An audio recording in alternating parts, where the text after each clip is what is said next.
Por favor, abran sus Biblias en Proverbios. Vamos a terminar el capítulo 3. Vamos a estar en capítulo 3, versículos 33 al 35. Amén. Proverbios capítulo 3, versículo 33 hasta el final. Estamos en Proverbios capítulo 3, versículo 33 al final. Dice la palabra de Dios: la maldición del Señor está sobre la casa del impío, pero Él bendice la morada del justo. Ciertamente Él se burla de los burladores, pero da gracia a los afligidos. El sabio heredará honra, pero los necios hacen resaltar su deshonra. Señor, gracias por el privilegio que tenemos de glorificar tu nombre. Guíanos, Señor, en este pequeño estudio y en la oración, Señor. Queremos magnificar tu nombre. Queremos vivir vida santa como tú eres santo, Señor. Guíanos, Padre. Te pedimos esto en el nombre de Jesús y en el poder del Espíritu Santo. Amén. Ok. Nosotros sabemos que el temer al Señor significa ser devoto a Él y a su sabiduría. Significa ser devoto a su palabra, a sus principios. Buscar el conocimiento sin someterse a Dios a través de Cristo solamente va a producir moralismo, legalismo. Eso es lo que va a producir una persona, porque una vez más, ya lo mencioné y tengo que continuar mencionándolo, porque tomamos a Proverbios como un libro de sabiduría apartado de Dios. Y no es así. Siempre tenemos que tomar esta sabiduría en relación con temor al Señor. Y si una persona es religiosa, pero no tiene una relación con Cristo, la piedad de esa persona es inútil. Puede ser un ciudadano ejemplar, pero eso no significa nada en el reino de Dios. No se puede tener integridad moral o la sabiduría de Dios rechazando al único medio de salvación que Él nos da en la persona de Cristo. Si tememos al Señor, que significa que le honramos, le respetamos, vamos a reverenciar a Dios, lo que va a hacer, va a resaltar la sabiduría de Él en nuestras vidas. Y vamos a someternos a Él, vamos a amar a nuestro prójimo. Y eso es algo que solamente podemos hacer con Dios, en Cristo, en el poder del Espíritu Santo. Mira como dice el versículo 5 a 7 de este mismo capítulo. Confía en el Señor con todo tu corazón y no te apoyes en tu propio entendimiento, reconocerlo en todos tus caminos y Él enderezará tus sendas. No seas sabios a tus propios ojos, teme al Señor y apártate del mal. En esa declaración Él dice, confía en Él totalmente, no te apoyes en tu entendimiento. Ahí está nuestro gran problema. Nos cuesta no apoyarnos en nuestro propio entendimiento. Y porque no podemos hacer eso, todo lo que hacemos a veces, siempre va a terminar chueco. Porque no confiamos en el Señor. No podemos temer o confiar en el Señor si no estamos dispuestos a someternos a su palabra. Tenemos que someternos a su palabra en Cristo. Y algunos de nosotros sabemos cómo actuar dentro de una iglesia, porque hemos crecido en una iglesia. Entonces conocemos todos los términos, las frases, pero en realidad no tenemos una relación con Dios. Hay muchas personas que pueden, y acá, si te das cuenta, cada persona que entra a la iglesia, nosotros llamamos hermano. Y causa una gran confusión. Porque no todos son hermanos. Y algunas de esas personas que entran, que dicen que son hermanos, pero no lo son, ellos pueden citar versículos. Ellos saben cómo saludar a los hermanos. Incluso algunos de ellos pueden dar buen consejo, pero Jesús no es una realidad en su vida. Eso es lo que vemos. Esas personas son como un actor de una película. Nosotros vemos películas saludables, espero. Pero esas personas que están actuando no son la persona que están actuando. Ellos simplemente están tomando un rol para la película. Ellos conocen las líneas, saben cómo actuar, el director le guía, pero no son la persona en cual ellos están, vamos a decir, tratando de mostrar en la película. Y hay muchos cristianos que son actores. Tienen el nombre de cristianos, pero son actores. Ellos conocen las líneas y conocen cómo el pastor quiere que maneje las cosas, pero no son creyentes, porque no tienen una relación con Cristo.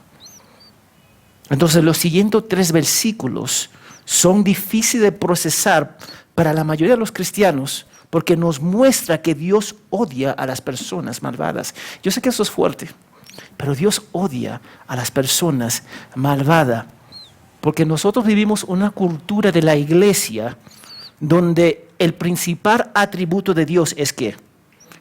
Amor. En las conferencias, amor. En los libros, amor. En los libros, amor. Y ese amor anula todos los otros atributos de Dios. Así vivimos. Entonces, cuando entra en esta iglesia y hay una línea firme de la santidad de Dios basada en los principios, ellos no les gustan. ¿Tú sabes lo que dicen? Legalistas, malos. Son malos. Porque no están acostumbrados a vivir vidas santas. Y cuando nos confrontamos a esa persona con la palabra de Dios, ellos piensan que nosotros somos los malos, pero no es así. Nosotros sabemos que la Escritura enseña que todos los atributos de Dios trabajan en perfecta armonía. Entonces, el amor de Dios, aunque no lo creen, trabaja perfectamente con su ira. Su ira trabaja perfectamente con su paciencia. Pero nosotros tenemos la idea que el amor de Dios es el atributo más fuerte de Dios. Es que no podemos separar a Dios. Todos los atributos de Dios funcionan y trabajan en perfecta armonía. Y los versículos 33 al 35 nos muestran las consecuencias de la obediencia o la desobediencia que vimos en todo el capítulo 3. Cada versículo compara a la persona malvada y a la bendita, y declarando las consecuencias o las bendiciones de su abrazo o rechazo de Dios, y en nuestro caso, de nuestro abrazo o rechazo de Cristo. Y las iglesias normalmente desean resaltar las bendiciones de Dios, pero evitar lo negativo, las maldiciones de Dios por rechazarlo. Ahora, yo quiero que ustedes entiendan esto. Hay consecuencias por desobedecer a Dios. Lo voy a repetir. Hay consecuencias por desobedecer a Dios. En mi casa hay consecuencias si mis hijos me desobedecen a mí o a mi esposa.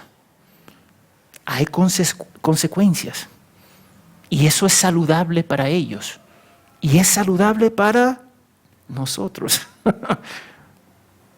Que haya consecuencias. Porque cuando no hay consecuencia, ¿qué pasa?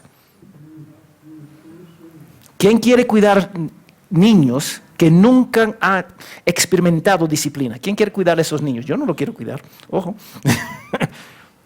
Porque ellos no se someten a nadie. Entonces, los proverbios, como literatura de sabiduría, nos ayuda a ver cómo nosotros debemos comportarnos confiando solo en Dios y siempre teniendo cuidado de no convertir esas reglas en moralismo. Tengo que hacer esto, tengo que hacer eso, aparte de Cristo. No funciona así, hermanos. Sino que cada regla que nosotros vemos acá depende que nosotros descansamos en el Señor. Y nos va a ayudar para ¿qué? Discernir y aplicar adecuadamente los principios de Dios.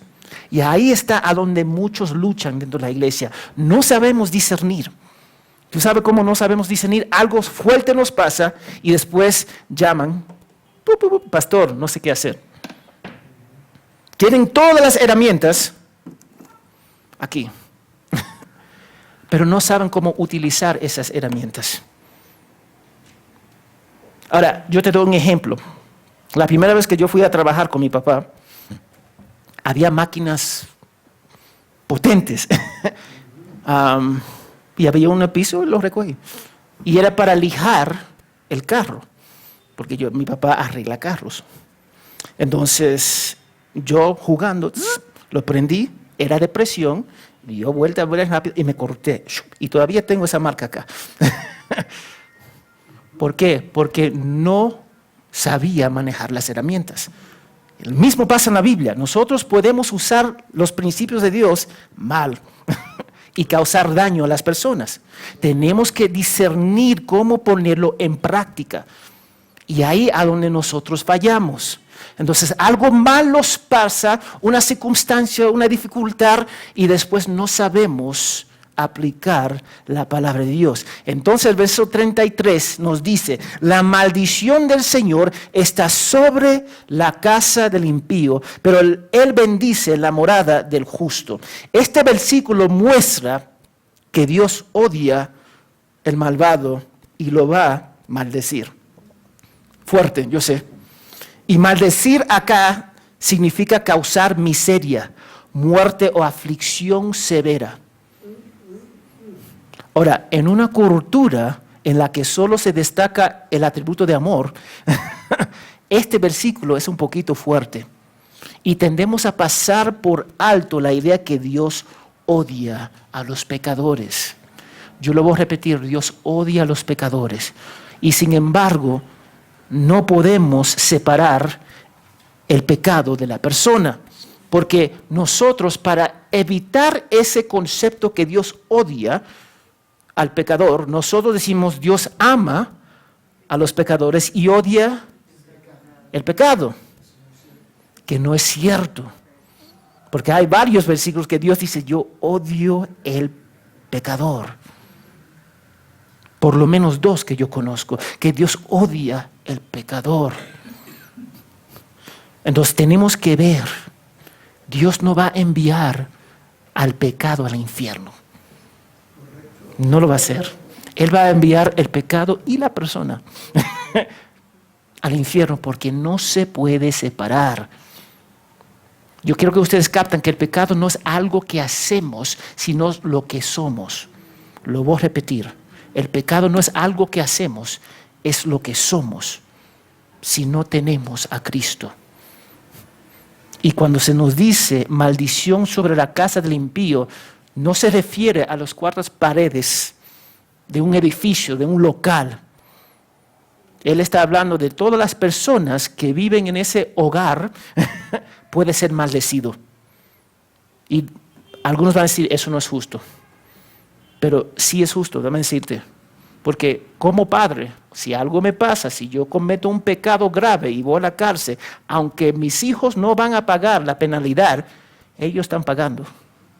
¿Por qué? Porque yo estoy encarcelado. Entonces mis pecados van a tener consecuencias. O yo te doy otro ejemplo. Si padres aceptan la homosexualidad de uno de sus hijos, conociendo la verdad, son creyentes, profesan ser seguidores de Cristo y lo aceptan en su casa, Dios es bien capaz de decir, hasta acá nada más, y maldecir a ese hogar. Y muchas veces las personas no pueden hacer la conexión. Todo está yendo mal en su vida, en su familia, porque no están obedeciendo, pero nunca hacen esa conexión. Entonces, por no hacer esa conexión, por no discernir, ellos siguen y su familia va así, los hijos abandonados se separan, ahí es un desastre en un hogar. ¿Por qué? Porque no hacemos la conexión. Nuestra desobediencia va a producir consecuencias, sí o sí. Ahora, como creyentes, eso no significa que vamos a perder nuestra salvación. Entonces, no piensa, bueno, yo no puedo perder mi salvación, entonces yo voy a seguir adelante. pero tu vida no va a ser fácil acá. Ya sabemos que la vida de un creyente no es fácil, por simplemente seguir a Cristo. Pero tenemos esa tendencia de no entender que nuestros pecados puede producir maldiciones en nuestra vida. Romanos 2, 24. Yo digo todo esto porque algunas veces los cristianos no toman buenas decisiones. Mira lo que dice Romanos 2, 24. Amén. Por tal como está escrito, el nombre de Dios es ¿qué? Blasfemado entre los gentiles por causa de ¿quién? De ustedes, pero en este caso nosotros, por nosotros. El nombre de Dios es blasfemado por nuestra desobediencia. O 1 Corintios 6, 5 al 6. 1 Corintios 6, 5 al 6. Dice, para vergüenza suya lo digo, ¿acaso no hay entre ustedes algún hombre sabio que pueda juzgar entre sus hermanos, sino que hermano contra hermano litiga, y esto ante incrédulos? Entonces tenemos dos hermanos creyentes yendo al corte, tribunal. Cuando eso pasa, ¿qué pasa? Ya perdimos. Ya perdimos. Ya metimos la pata. Y el nombre de Cristo es blasfemado por tomar malas decisiones. Nosotros podemos tomar malas decisiones. Acá dice, la maldición del Señor está sobre la casa del impío. El impío en que no quiere someterse a Dios. Pero dice, pero Él bendice la morada del justo. Bendice la morada del justo. Tenemos que ver, tal vez somos verdaderos creyentes en Cristo, y eso es lo que espero, pero nos falta madurez y discernimiento porque no confiamos en Dios. ¿Y cómo se expresa no confiar en Dios? No leemos su palabra. No tomamos los consejos, no aplicamos la palabra de Dios. Así somos. Y así son muchas personas dentro de la iglesia. No se quieren someter. Entonces llaman, pastor, eso me está pasando. 6 meses pasa, pastor, eso me está pasando. Y sigue pasando la misma cosa. ¿Tú sabes por qué sigue pasando la misma cosa? Porque no queremos someternos a la palabra. Y entonces nosotros somos el responsable de todo el mal que está pasando en nuestras vidas. Y eso no siempre es el caso, como Job, pero la mayoría de los casos es por nuestra desobediencia. Esa es la norma, por desobedecer. Entonces, no solo bendice a la persona, sino que también las personas que están en su casa. Entonces, Él bendice, pero también bendice a todos los que están en la casa. Podemos tener hijos incrédulos, pero porque nosotros honramos al Señor, Dios va a utilizar eso. Esa honra, ese buscando su santidad, viviendo, manejando la santidad dentro del hogar. Dios va a bendecir a las personas dentro del hogar. Es bien común. Y déjame decirte, y esto es verdad porque como se ve en versículo 32, el hombre justo es amigo de Dios, pero él es amigo íntimo de los rectos. ¿Tú puedes imaginar que somos amigos de Dios? En Cristo somos amigos. Ahora, eso yo no digo mi amigo como trato a mis amigos que yo conozco. Yo me acerco a Dios con reverencia. Reverencia.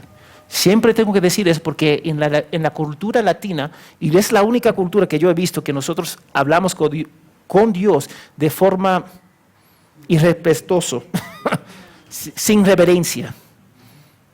No la he visto en otras partes del mundo, solamente en Latinoamérica.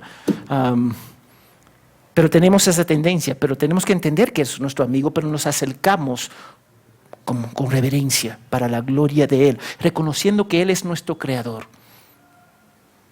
Pero si conocemos la voluntad de nuestro Padre Celestial, vamos a estar y vamos a ser amigos de Él. Pero si no obedecemos su palabra, Como dice el 32, pero Él es amigo íntimo a los rectos y solamente podemos ser rectos en Cristo. Y si no somos rectos, ¿va a ser nuestro amigo? No. El versículo 34 nos dice, ciertamente Él se burla de los burladores, pero da gracia a los afligidos. Ahora, burlarse de Dios es tratarlo con desprecio en las acciones, las palabras y en el corazón. Eso es lo que es burlarse de Cristo. Y dame decirte algo. Cualquier persona que se burla de Cristo, él va a perder esa palabra, esa batalla. Lo va a perder. Nadie se puede burlar de Dios. Vamos a Gálatas 6:7, por favor. Gálatas 6:7.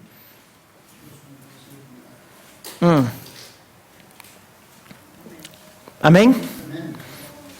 No se deje engañar. No se deje engañar. De Dios nadie se burla. Pues todo lo que el hombre siembra, eso también ¿qué? Segará. Dios siempre va a ganar la batalla. Vamos a perder. Dios siempre va a ganar la batalla. Cuando yo estaba, en Nueva Jersey, en los Estados Unidos, había un dicho bien común en las calles que dice, tus brazos son muy cortos para boxear con Dios. Tus brazos son muy cortos para boxear con Dios. Tú vas a perder esa pelea. Lo vas a perder. No es una batalla que vamos a ganar. Yo quiero que ustedes captan eso. Y tantas personas durante la historia de la iglesia, la historia de los seres humanos, querían desafiar a Dios. Yo mencioné esto hace en una prédica, Voltaire, que era un filósofo de Francia. Él declaró que era necesario 12 hombres para establecer el cristianismo, pero que solo se necesita uno para destruirlo. Y él se refiere a su persona. ¿Qué tontería es eso? Entonces, ¿qué pasó con él? Murió. ¿Y a dónde está el cristianismo? Sigue adelante. ¿Qué pasó con su casa? Lo usaron, lo compraron y ahora lo usaron para imprimir Biblias. Al final. Lo que él no quería, finalmente es lo que hizo. Nadie va a ganar contra Dios. Nadie. Nadie se va a burlar contra Él. Porque esa persona sí o sí va a perder. Si estás en la iglesia, levantando tus manos los domingos y fornicando el lunes y robando el martes, Dios no va a ser burlado. Te lo digo ahora. Va a perder esa batalla. No piense que Dios no te va a ver. Dios ve todo. No solamente afuera, Dios ve todo acá adentro y acá adentro. Él no va a ser burlado. Incluso Job, cuando él exigió, él dijo, Dios, yo quiero presentar mi caso enfrente de tu persona. Dios, escúchame. ¿Quién es Job para decir eso? Vamos a Job 40, versículo 1 al 9. Job 40, versículo 1 al 9. Milagros, tú puedes leer, por favor. Job 40, versículo 1 al 9.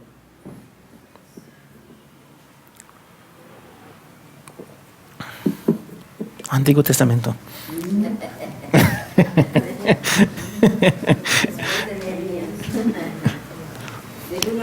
Sí.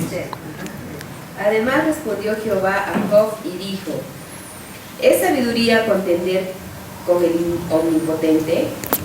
El que disputa con Dios responda a esto. Entonces respondió Job a Jehová y dijo, he aquí que yo soy vil, ¿qué te responderé? Mi mano pongo sobre mi boca. Una vez hablé, más no responderé. Aún 2 veces, más no volveré a hablar. Respondió Jehová a Job desde el torbellino y dijo, cíñete ahora como varón tus lomos. Yo te preguntaré y tú me responderás. ¿Invalidarás tú también mi juicio? ¿Me condenarás a mí para justificarte tú? ¿Tienes tú un brazo como el de Dios? ¿Y truenas con voz como la suya? Mira, si Dios me dice eso, me quiebra. Solamente como dice la hermana Elia, quiero morir. Porque Él dice, ¿me condenarás para justificarte tú? ¿Tú me vas a condenar para justificarte? ¿Y cuántos de nosotros hacemos lo igual? Condenamos a Dios para justificarnos. ¿Acaso tienes tú un brazo como el de Dios? No, no tengo un brazo como el de Dios. Y jamás lo voy a tener. Nadie va a burlar de Dios, lo digo ahora. Si tú vienes cada domingo, te sientas, te viste muy lindo, besos como estás, tomo con hermanos, y después de lunes a sábados son un desastre, no va a terminar bien. Ahora, el contraste de burlarse de Dios es la persona humilde. Mira lo que dice. Ciertamente Él se burla de los burladores, pero da gracia ¿a quién? Afligidos, los humildes. Los humildes reconocen el temor del Señor en su vida. Lo reconocen en su vida y lo muestran en su práctica. Ellos reciben la gracia, la misericordia, el favor y la bondad de Dios sin excepción. Pero tenemos que hacer algo bien pequeño, humillarnos, que sabemos que es muy grande, humillarnos, nos cuesta. Entiende que si una persona rechaza a Dios a través de Cristo, eso significa que es su enemigo. Y hay muchos de nosotros que estamos dentro de la iglesia que somos enemigos de Dios. Espías son ¿qué? Personas que van a un país, dentro del país, para sacar información. Enemigos de Dios a veces ven a la iglesia para causar divisiones, para sentirse bien, para apaciguar su conciencia, pero no tienen una relación con Dios. Dame decirte, Dios no tiene conocidos. ¿Tiene hijos o enemigos? ¿Cuál eres tú? ¿Hijos o enemigos? ¿Cuál eres? La sabiduría conduce al honor. Cuando abrazamos la palabra de Dios. Y mientras los que burlan van a recibir la desgracia de Dios. Esa palabra desgracia es fuerte, ¿sí o no? Tú puedes imaginar recibir la desgracia de Dios en cómo nosotros vivimos. En Proverbios, sabiduría es la capacidad de actuar de acuerdo con el conocimiento piadoso. El necio dice que no hay Dios. El burlón es un estúpido. Yo sé que es palabra fuerte, pero es un estúpido. Es necio. Y no es necio porque le falta información o no es inteligente. No dice eso. Es necio porque es espiritualmente muerto y tiene un corazón más duro que una piedra. Y no quiere abrazar las cosas de Dios y vive su vida negando a Dios en cada paso que Él da. Filipenses 3, 18 a 19. Filipenses 3, 18 al 19. Amén. Belisario, ¿tú puedes leer, por favor, voz alto? Filipenses 3:18 al 19. Porque andan muchos de los cuales frecuentemente os decía ahora, y hasta ahora lo digo llorando, que son enemigos de la cruz de Cristo, cuyo fin es la perdición, cuyo Dios es su vientre y su gloria está en la vergüenza, los cuales piensan solo en lo terrenal. Dice, los necios son los que rechazan la cruz de Cristo y su fin será la destrucción. Los sabios, por lo contrario, son aquellos que confían en Dios y hacen su voluntad. Y mira lo que dice el 35, el sabio heredará honra, pero los necios hacen resaltar su ¿qué? Deshonra. Los sabios van a recibir la honra de Dios. ¿Y quién son los que son sabios? ¿Quién son? Los que temen a Dios. ¿Cómo nosotros podemos temer a Dios hoy día? Ahora, cuídate, porque podemos decir obedecer y caemos en moralismo. Hoy día, ¿cómo nosotros podemos temer a Dios? Nuestra relación con Cristo. Cuídese, porque vamos a decir, voy a la iglesia, leo la Biblia, doy mis ofrendas. Eso no es temor del Señor. Eso es producto de temer al Señor. Un teólogo afirmó, los necios no tienen nada que ganar y todo que perder, mientras los sabios no tienen nada que perder y todo que ganar. Y es cierto. Para llegar a ser sabios, según este libro, según Proverbios, tenemos que temer al Señor, abrazar a Cristo y negarnos a nosotros mismos. Y eso nunca es fácil, es imposible si no tenemos el Espíritu de Dios. Y eso es lo precioso. Nosotros tenemos el Espíritu de Dios. Y ese Espíritu nos da la capacidad de obedecerle. Y ese obedecer debería ser un gozo para nosotros. Pero muchas veces no lo es, porque en realidad no somos regenerados. Venimos a la iglesia, pero no tenemos una relación con Cristo. Somos parte, somos miembros de iglesia, pero no tenemos una relación con Cristo. ¿Sabe cuántas personas han sido salvados en la iglesia? En la iglesia. Después de tener años en la fe, Dios los salvó. Y ahora son sabios según la palabra de Dios. Todos los que rechacen a Cristo van a vivir en desgracia y vergüenza. Si no en esta vida, la vida que viene, seguramente. Necesitamos aprender a reprogramar nuestros corazones y mentes para confiar en cada principio bíblico de Dios. Y hacerlo descansando en Cristo. Descansando en Cristo. Mis hijos en realidad hacen cosas y desobedecen muchas veces, pero ellos descansan que están en su Padre. Y su Padre no le va a rechazar. Su Padre sí le va a dar disciplina, pero jamás lo va a rechazar. Dios, si somos sus hijos verdaderos, Él no nos va a rechazar. Nos va a dar disciplina, va a doler la disciplina, pero esa disciplina nos va a conformar a la imagen de Cristo. Nos va a hacer santo como Él es santo. Es un trabajo duro, hermanos, pero es un trabajo que podemos hacer porque el Espíritu mora en nosotros. Y para Dios nada es ¿qué? Imposible.